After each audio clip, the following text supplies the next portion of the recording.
COVID-19 has certainly affected all of our lives and indeed the practice of oncology, especially for patients with metastatic breast cancer.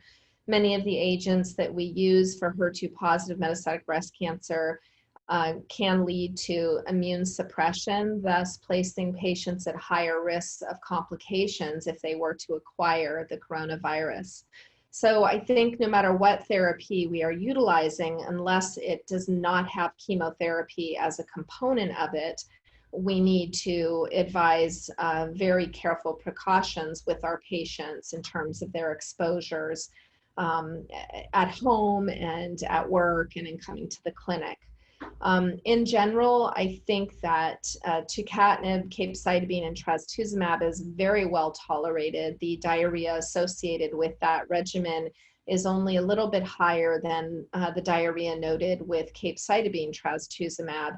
And we don't see a lot of neutropenia and cytopenias. However, it's important to keep in mind that capecitabine is a chemotherapy, and so patients do need to take precautions over and above what an average person would need to do. DS8201 or trastuzumab deruxtecan can cause cytopenias and neutropenia in patients. It can also cause interstitial lung disease, which by scan and by symptoms can mimic COVID.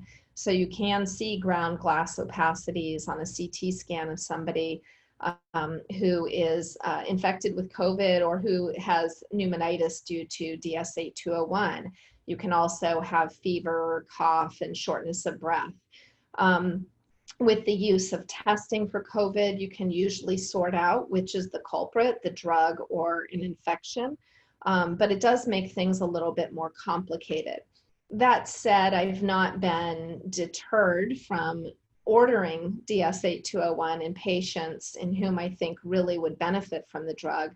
But I do have a close conversation with them about the importance of notifying me of any of the symptoms of cough, shortness of breath, etc., immediately, and I'm watching the scans very carefully.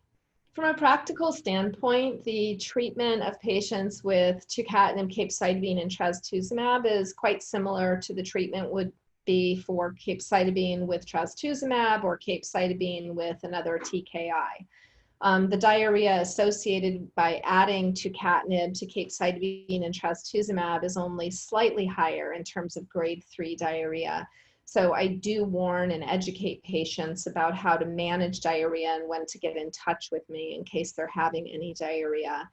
Generally, the hand-foot syndrome and other symptoms associated with capecitabine are about the same when you add tucatinib to it. So again, I go through careful patient counseling and education prior to initiating therapy.